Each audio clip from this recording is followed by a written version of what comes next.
So there's been a lot of chatter online about the 2024 draft, and more specifically, the absolute clinic that the Richmond Football Club decided to put on in said draft that has had, again, questions coming out of absolutely nowhere. You've got pretty much everyone and their dad talking about Richmond's draft, and actually a question that I have been asked like a couple times in the comment sections by you guys is, who is the most interesting pick? Which is the one that, you were like, what the hell? Like, you didn't see that coming, or one that particularly stand out for you that, again, could be maybe even a video worth. And you know what? I decided to put in a lot of research, and there was one specific player who was definitely very interesting to me for a lot of reasons, who I believe could, at the end of the day, be almost one of the most important picks by the Richmond Football Club in this draft if he does play his role.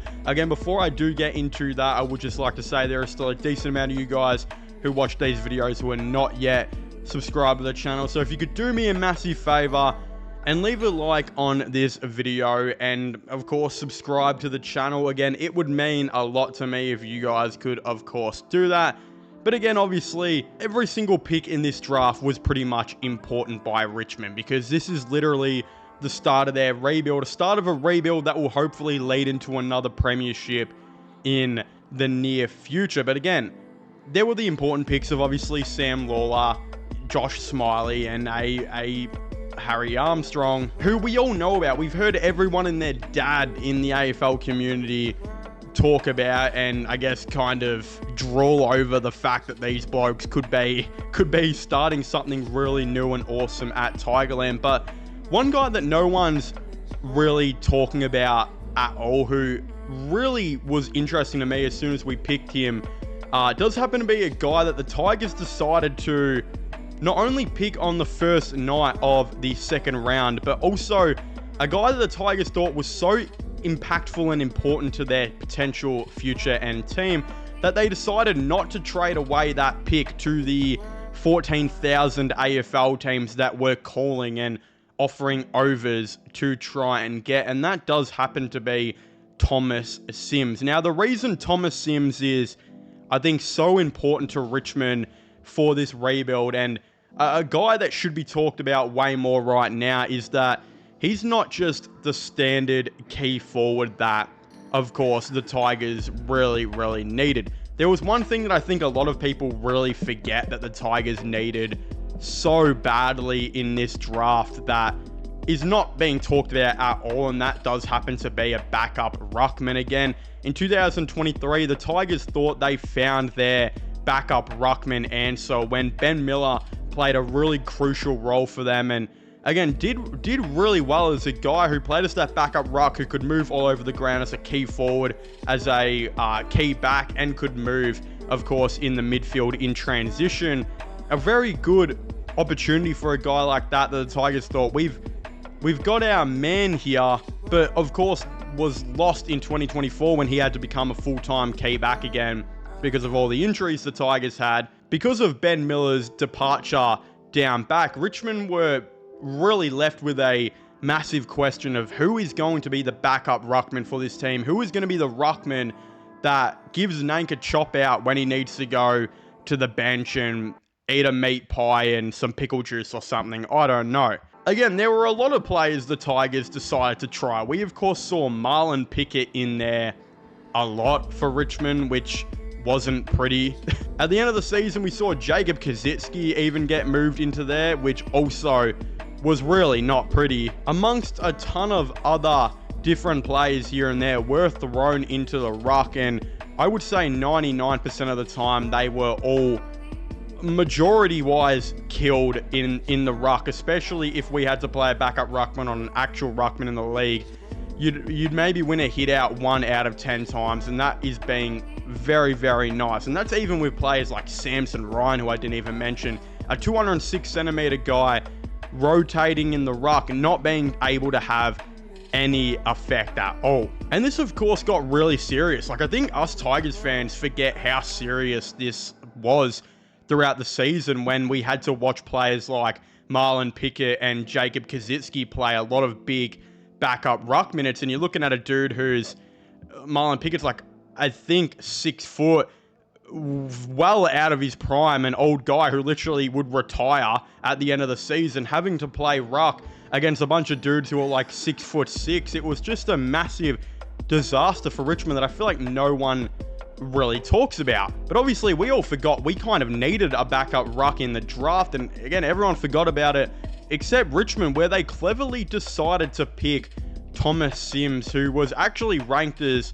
one of, if not the best backup ruck/forwards in the whole entire draft class that a lot of teams were looking at. He was ranked 35. Again, I think he averaged over a goal a game, did decent in the hit-out numbers as well, and was a guy who would ultimately get picked over a Job Shanahan and a Jack Whitlock, which is pretty insane to think and something you probably wouldn't have thought going into the draft. But for those of you who don't know about Thomas Sims, again, he is a 199 centimeter key forward/ruckman, an intimidating physical presence, either inside 50 or at the stoppages, who covers the ground exceptionally well for his size with outstanding athleticism. Now, again, Thomas Sims, I think he is arguably one of the guys who I think could play pretty early on. I would say Sam Lawler and, Josh Smiley are probably locks for round 1.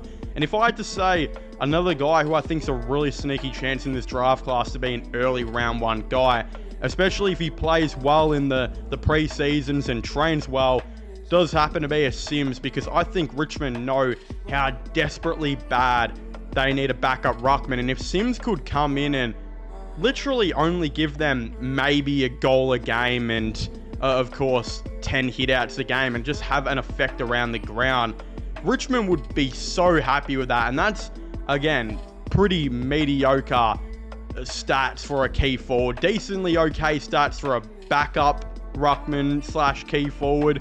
But if it's just under a goal a game, which it probably will be, it's not necessarily great stats to jump off the sheet for you. But again, Richmond are a rebuilding team, and they're probably going to be just plugging in the players eventually over the games that they feel like are going to be here for the future, who can help them out in a couple years. They're going to want to get game time in a lot of these guys. And look, if they're not ready, they're not going to play. But if they show some good signs, I think a guy like Sims could play very early on. Again, he's actually said that he models his game off Jeremy Cameron as a forward, which, I mean, you admire any forward who admires their game off Cameron, because he is the best key forward pretty much in the game, and he has been for a little bit now. But apparently he's actually drawn comparisons to Kieran Briggs of the GWS Giants with how physical he is in the ruck. And again, that is awesome to hear that Richmond have brought in a really physical guy who can play in the ruck, who admires Jeremy Cameron. And what I like about these key forwards that the Tigers drafted in Langford, Jonty Fall, and of course Sims, is they can all really move around the ground. And I think, Harry Armstrong was compared to, of course, a bit of Jeremy Cameron as well. And we know that Charlie Curnow, of course, one of the best key forwards in the game. Jonty Fall was actually said to be like him, I think by David King on SCM, which is a massively good comparison. And now you got a guy here in Sims who is being compared to one of the most ferocious ruckmen in the game in Kieran Briggs in the ruck.